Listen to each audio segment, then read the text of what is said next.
Hello friends, welcome back to my YouTube channel bright future classes. दोस्तों, आज की इस वीडियो में हम लोग फुल पत्ती वाली करंट अफेयर्स का रिवीजन करने वाले हैं, जो कि आज की डेट यानी 23 जून 2023 का हो जाता है। इसमें हम लोग डेली करंट अफेयर्स को रिवाइज करेंगे, ललन टॉप बातों को रिवाइज करेंगे और जितनी स्टैटिक जीके बताई गई हैं उन सबको कवर करने वाले हैं। आज के स्टैटिक जीके में हम लोग मुख्य रूप से प्रमुख पुरस्कार, प्रमुख सूचकांक और प्रमुख युद्धाभ्यास को रिवाइज करने वाले हैं, जो कि आने वाले एग्जाम्स के लिए बहुत ही ज़्यादा इंपॉर्टेंट हो जाता है। अगर आप लोग इसकी पीडीएफ डाउनलोड करना चाहते हैं तो हमारे टेलीग्राम चैनल को ज्वाइन कर लीजिए। इसका लिंक आपको डिस्क्रिप्शन में दिया गया है। तो चलिए शुरू करते हैं। पहला क्वेश्चन है यहाँ पे, ग्लोबल जेंडर गैप इंडेक्स 2023 ये कल ही जारी हुआ है और ये आने वाले एग्जाम में ज़रूर देखने को मिलेगा, इसलिए इससे संबंधित जितना भी डाटा है आप सबको याद रखना है। तो यहाँ पे इस इंडेक्स में जो पहला स्थान है वो किसका है? आइसलैंड का। दूसरे स्थान पर नॉर्वे है।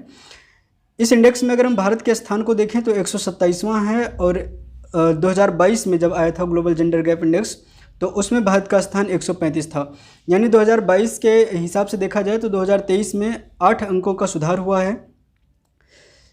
इसका एक इम्पॉर्टेंट क्वेश्चन और है कि यह इंडेक्स किसके द्वारा जारी किया जाता है, तो ध्यान रखेंगे विश्व आर्थिक मंच के द्वारा जारी किया जाता है। पहली बार इसे जो है 2006 में जारी किया गया था और इस बार इसका 17वां संस्करण है। आगे है ललन टॉप बातें, ग्लोबल इकोनॉमिक आउटलुक ये कौन जारी करता है? ये अभी हाल ही के एक एग्जाम में पूछा गया था, तो ध्यान रखेंगे IMF यानी अंतर्राष्ट्रीय मुद्रा कोष। लॉजिस्टिक परफॉर्मेंस इंडेक्स इसे कौन जारी करता है? ये वर्ल्ड बैंक जारी करता है। भारत का इसमें स्थान 38 है। मानव विकास सूचकांक को UNDP जारी करता है। इसके 3 आधार होते हैं, प्रति व्यक्ति आय, साक्षरता और जीवन प्रत्याशा। इन 3 आधारों पर इसका कैलकुलेशन होता है और तब इसमें रैंकिंग डिसाइड की जाती है। अगर बात करें कि 2023 में भारत का स्थान HDI यानी मानव विकास सूचकांक में कितना है, तो ध्यान रखेंगे 132 है। अगला क्वेश्चन है, स्काई ट्रैक्स ने वर्ष 2023 का दुनिया की सबसे अच्छी विमानन कंपनी का पुरस्कार किसे दिया है? तो ध्यान रखेंगे ये अवार्ड जो है मिला है सिंगापुर एयरलाइंस को और दूसरे नंबर पर कतर एयरलाइंस को। इस अवार्ड को एविएशन का ऑस्कर कहते हैं।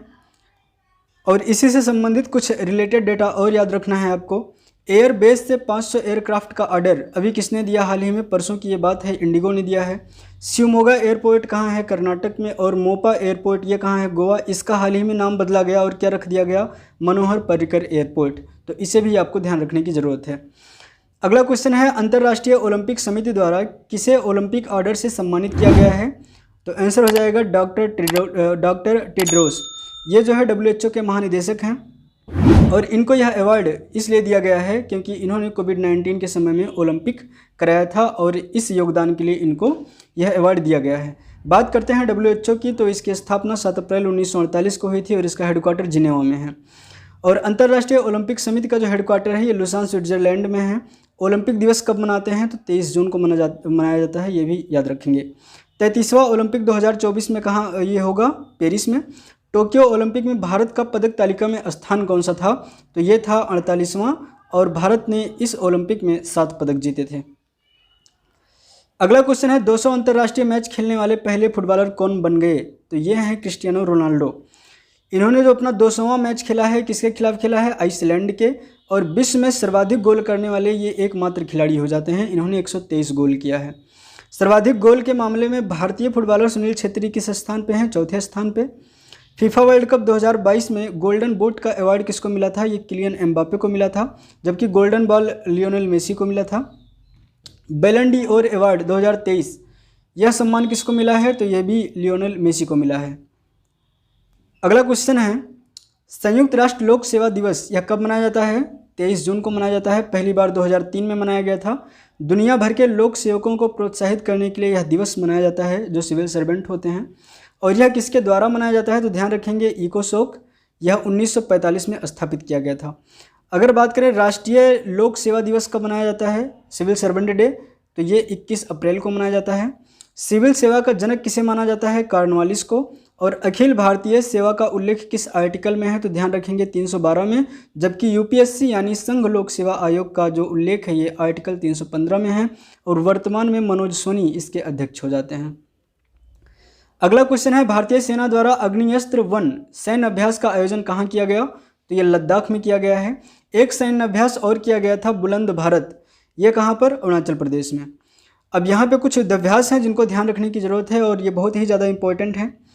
पहला है साइक्लोन 1, यह किन दो देशों के बीच होता है? तो भारत और मिस्र के बीच होता है। फ्रिंजेक्स किन दो देशों के बीच में? भारत और फ्रांस के बीच में। एयर डिफेंडर, यह जो है नाटो का एयर एक्सरसाइज है, और बात करें विश्व में सबसे बड़ा एयर एक्सरसाइज जो होता है यही होता है एयर डिफेंडर। कोमोडो अभ्यास, ये अभी हाल ही में आयोजित किया गया, यह एक बहुराष्ट्रीय युद्धाभ्यास है, ये इंडोनेशिया में आयोजित किया गया, और यहाँ पर भारत का एक जो है जहाज़ गया INS सतपुड़ा। आगे है एक्वेरिन और एकथा, ये दोनों युद्धाभ्यास भारत और मालदीव के बीच होते हैं। तर्कस युद्धाभ्यास, ये भारत और USA यानी अमेरिका के बीच होता है। अगला क्वेश्चन है, दुनिया में सबसे बड़े रामायण मंदिर की आधारशिला कहाँ रखी गई? दुनिया का सबसे बड़ा रामायण मंदिर, इसकी आधारशिला रखी गई है बिहार में। यह जो है अंकोर वाट मंदिर और मीनाक्षी मंदिर से प्रभावित है। अगर बात करें अंकोर वाट मंदिर कहाँ है, तो ये विश्व में सबसे बड़ा मंदिर हो जाता है कंबोडिया में, और मीनाक्षी मंदिर तमिलनाडु में है। अगर बात करें रामायण मंदिर जिसकी आधारशिला रखी गई है, इसकी लंबाई 280 फीट होगी और चौड़ाई 540 फीट होगी। इसमें 500 करोड़ की लागत आएगी। आगे है कोणार्क सूर्य मंदिर, ये कहाँ है? तो उड़ीसा में है, इसी को ब्लैक पैगोडा कहते हैं। इसका निर्माण किसने कराया था? तो नरसिंह देव बर्मन ने करवाया था, जो कि एक गंगवंशीय शासक थे। बृहदेश्वर मंदिर कहाँ है? तमिलनाडु के तंजावुर में है। सबरीमाला मंदिर कहाँ है? केरल में। और कामाख्या मंदिर कहाँ है? ये असम में है, यहीं पर अंबुबाची मेला का आयोजन होता है। नेक्स्ट क्वेश्चन है, भारत ने किस देश के साथ रक्षा वृद्धि इकोसिस्टम INDUS-X का आयोजन किया? तो अभी भारतीय प्रधानमंत्री श्री नरेंद्र मोदी अमेरिका के दौरे पर हैं, तो वहीं पर इसका आयोजन कल ही किया गया है, ये अमेरिका के साथ, ध्यान रखेंगे। इसकी राजधानी हो जाती है वाशिंगटन DC, पोटोमैक नदी के किनारे है। यहाँ पे राष्ट्रपति हैं जो बाइडेन और उपराष्ट्रपति हैं कमला हैरिस। अगर बात करें इस INDUS-X का जो आयोजन किया गया, इसका उद्देश्य क्या है? तो रक्षा क्षेत्र में स्टार्टअप और निवेश को बढ़ावा देना। वज्र प्रहार अभ्यास, ये भारत और अमेरिका के बीच होता है। अमेरिका की जो सीनेट है वो वहाँ की उच्च सदन होती है, और अमेरिका की संसद को कांग्रेस कहते हैं। अमेरिका में जो गर्म हवा चलती है उसको चिनूक कहते हैं, इसे भी आप लोग ध्यान रखेंगे। नेक्स्ट क्वेश्चन है, पहले ACC women T20 emerging Asia cup 2023 की विजेता टीम कौन है? तो यह टूर्नामेंट पहली बार आयोजित किया गया है, इसलिए बहुत ही ज़्यादा महत्वपूर्ण है। तो इसको जीता है भारत ने। भारत और बांग्लादेश के बीच इसका फाइनल मैच खेला गया था। इसका आयोजन कहाँ हुआ? हांगकांग में। कुल कितनी टीमें हिस्सा ली हैं? तो 8 टीमें इसमें हिस्सा ली हैं। इसी के साथ बात करते हैं अंडर 19 महिला T20 वर्ल्ड कप किसने जीता? तो भारत ने जीता है।